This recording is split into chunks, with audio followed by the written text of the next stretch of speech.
नमस्कार, live cities की night bulletin दिन भर बिहार में आपका स्वागत है। मैं हूं आपके साथ प्रीति झा। अरविंद केजरीवाल से मुलाकात के बाद बोले सीएम नीतीश, बीजेपी के खिलाफ सभी विपक्षी दलों को एक साथ आना होगा।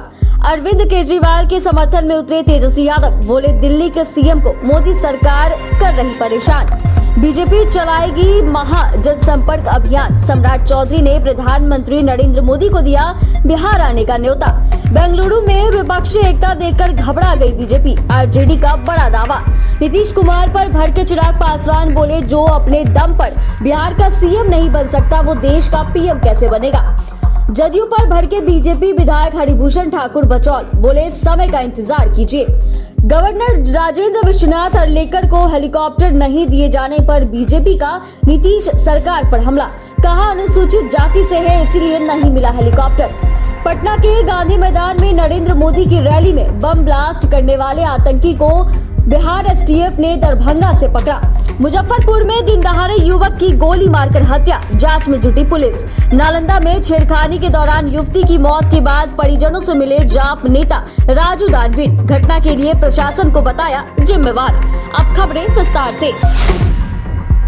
शनिवार को विपक्षी एकता को लेकर बिहार के सीएम नीतीश कुमार और तेजस्वी यादव ने दिल्ली के सीएम अरविंद केजरीवाल से मुलाकात की, जिसके बाद मीडिया से बात करते हुए नीतीश कुमार ने कहा कि बीजेपी के खिलाफ सभी को एकजुट होना पड़ेगा।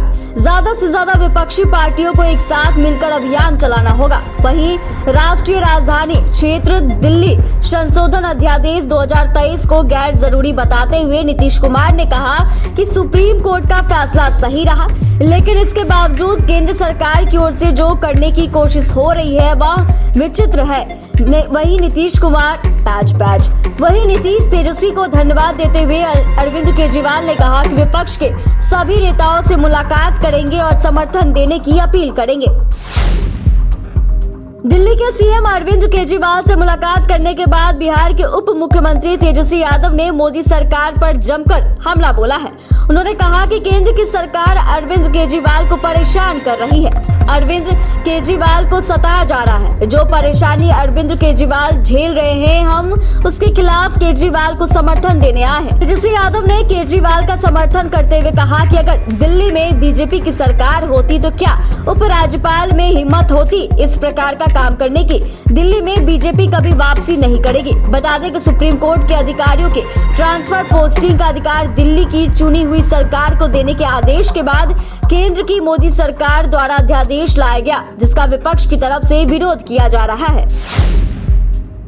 नीतीश कुमार 2024 के लिए विपक्षी एकजुटता में पसीना बहा रहे हैं, तो बीजेपी मिशन 2024 बिहार विधानसभा 2025 को लेकर चुनावी अभियान पर है। केंद्रीय मंत्री और भाजपा के बड़े नेता अमित शाह ने इसकी शुरुआत कर दिया है। इसी के तहत बीजेपी 1 माह का सघन जनसंपर्क अभियान शुरू होने वाला है। 30 मई से 30 जून तक यह कार्यक्रम चलेगा। बीजेपी प्रदेश अध्यक्ष सम्राट चौधरी ने बताया कि पार्टी इसमें जोर शोर से लगी है। बिहार के कार्यक्रम में शामिल होने के लिए प्रधानमंत्री को भी आमंत्रित किया गया है। सम्राट चौधरी ने कहा कि बिहार में सत्ता परिवर्तन के बाद से केंद्रीय गृह मंत्री अमित शाह कई बार आ चुके हैं। राष्ट्रीय अध्यक्ष जेपी नड्डा भी बिहार आए हैं। प्रधानमंत्री नरेंद्र मोदी भी जरूर आएंगे, ऐसा मेरा विश्वास है। नीतीश कुमार की विपक्षी एकता को लेकर जहां बीजेपी लगातार हमलावर है, वहीं आरजेडी ने बड़ा दावा करते हुए कहा कि विपक्षी एकता की कवायद से भारतीय जनता पार्टी के अंदर बेचैनी है। आरजेडी प्रवक्ता मृत्युंजय तिवारी ने कहा कि कर्नाटक में सिद्धारमैया के शपथ ग्रहण समारोह में जिस तरह विपक्षी एकता दिखी है उससे बीजेपी घबरा गई है। बिहार में सरकार से बाहर होने पर दर्द बीजेपी के नेता अब तक भूल नहीं पा रहे हैं। साथ ही दावा किया गया कि लोकसभा चुनाव 2024 में भाजपा मुक्त भारत का संकल्प जो विपक्षी दलों ने मिलकर एक साथ लिया वह पूरा होने वाला है।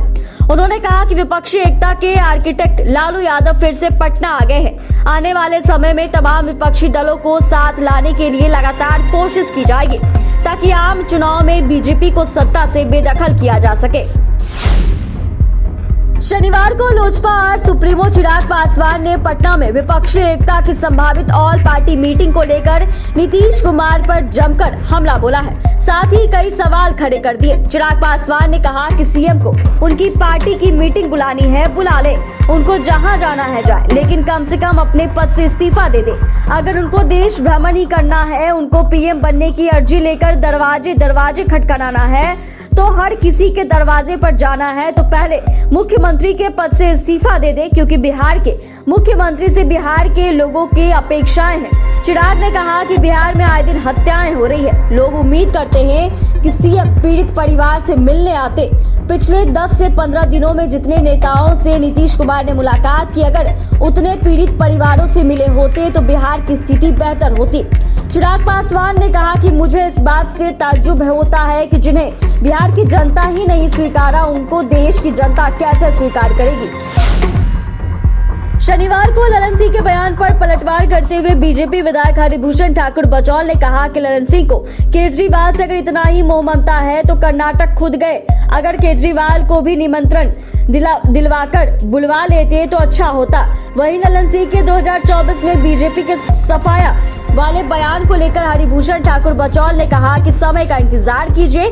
कर्नाटक में जदयू का 1000 वोट भी नहीं आया।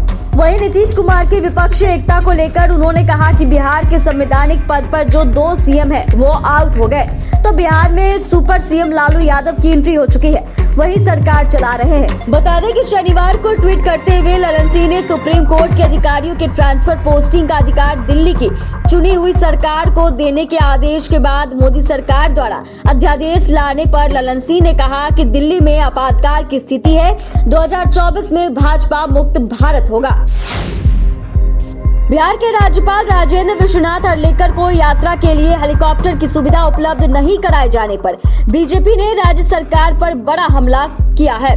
गवर्नर के सड़क मार्ग से चंपारण जाने पर भाजपा ने नीतीश सरकार पर हमला करते हुए कहा कि चूंकि राज्यपाल अनुसूचित जाति से हैं, इस वजह से उनसे घृणा करती है। ऐसा लगता है कि राज्यपाल के बैठने से हेलीकॉप्टर अपवित्र हो जाएगा। संजय जायसवाल ने सोशल मीडिया पर लिखा कि सुबह अचानक सूचना मिली कि महामहिम राज्यपाल सड़क मार्ग से वाल्मीकि नगर जा रहे हैं। भाजपा के सभी कार्यकर्ताओं ने पूरे उत्साह के साथ उनका स्वागत किया। महामहिम राज्यपाल से बिहार के नागरिक होने के नाते मैं क्षमा प्रार्थी हूं कि वर्तमान बिहार सरकार को अनुसूचित जाति से इतनी घृणा है कि अगर उस समाज का व्यक्ति बिहार का राज्यपाल भी हो जाए तो उसे हेलीकॉप्टर पर बैठने का हक नहीं है।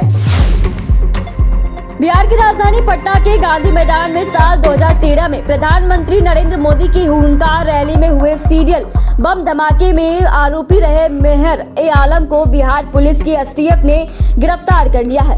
मेहर ए आलम को दरभंगा से गिरफ्तार किया गया है। बता दें कि मेहर आलम को पहले भी गिरफ्तार किया गया था, लेकिन वह एनआईए को चकमा देकर फरार हो गया था।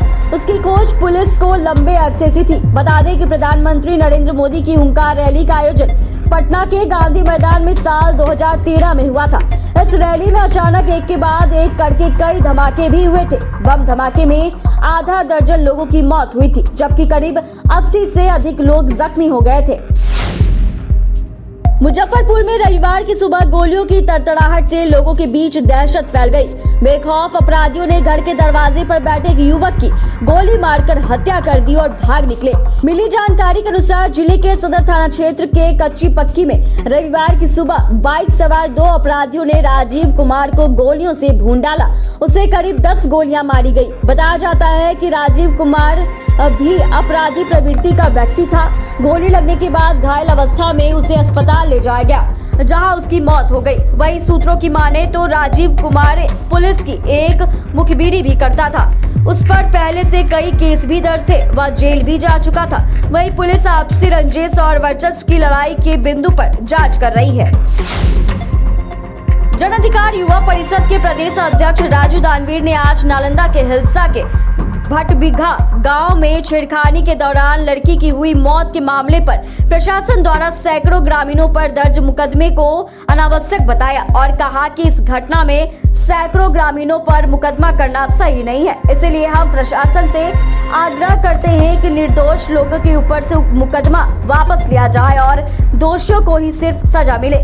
उन्होंने कहा कि ऐसी घटना बेहद शर्मनाक है और इससे बचने के लिए प्रशासन को कड़े से कड़ा कदम भी उठाना चाहिए, लेकिन जो लोग निर्दोष हैं उन पर मुकदमा करना उचित कहीं से भी नहीं है। बता दें कि बीते दिनों कुछ मनचलों ने छेड़खानी के प्रयास के तहत अरुण यादव की लड़की का दुपट्टा खींच लिया था, जिससे सड़क पर गिरकर उसकी मौत हो गई थी। खबर में बस इतना ही। चैनल को सब्सक्राइब करें, फेसबुक पेज को लाइक करें। वीडियो देखने के लिए आपका धन्यवाद।